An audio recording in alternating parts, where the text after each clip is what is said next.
Alors, vous avez un problème avec la banane? Ce fruit qui est beau, énergétique, fortement conseillé par les médecins, super facile à manier. En plus, c'est bon.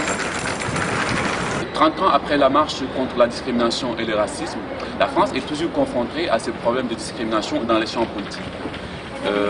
La France était devenue tout d'un coup raciste après 6 mois. Bien sûr, il y a le discours de Sarkozy à Grenoble et à Dakar. Mais est-ce que la France était raciste? Et pourquoi tous ces états contre Christian Taubira? L'histoire politique de la France a montré qu'effectivement, il y a un profil de noir qui était le prototype.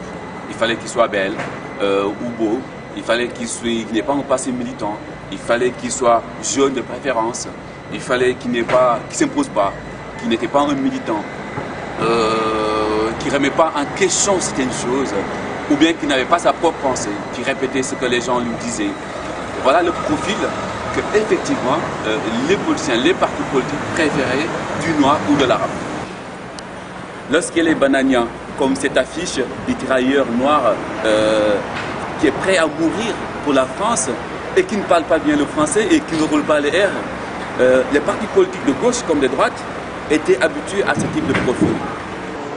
En fait, Christian Taubira fait rupture. Elle n'est ni jeune, elle n'est pas bimbo, elle a un beau parcours politique, l'une des meilleures oratrices de la République. Elle est députée depuis 1993. Elle était candidate aux élections présidentielles. Elle soutenait Arnaud Montebourg. Et elle aime les rapports de force. Et voilà. Elle dit haut ce qu'elle pense et ne s'excuse pas d'être noire. Voilà.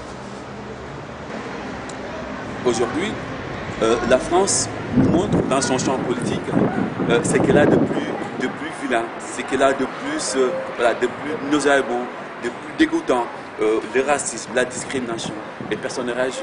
On a l'impression qu'il y a une unanimité au niveau de la classe politique pour condamner mollement ou pas du tout les actes de discrimination et de racisme envers les populations qui sont noires, arabes, gens du voyage et tout.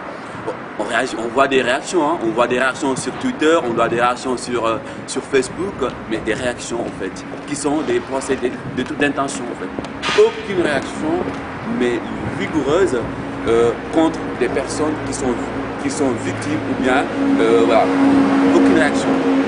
La France prend du retard par rapport à l'Allemagne et l'Angleterre qui, au niveau des partis politiques, ont inscrit clairement l'objectif de diversifier les élus et même les cadres.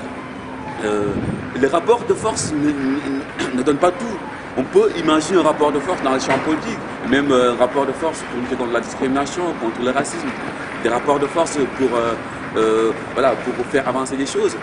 Mais le plus important, c'est ce consensus républicain qui manque. Ce consensus républicain entre les partis politiques pour lutter effectivement et réellement contre la discrimination et le racisme. Et vous faites quoi pour lutter contre le racisme et contre la discrimination dans votre quartier, chez vous, dans votre ville et dans votre pays? Vous faites quoi?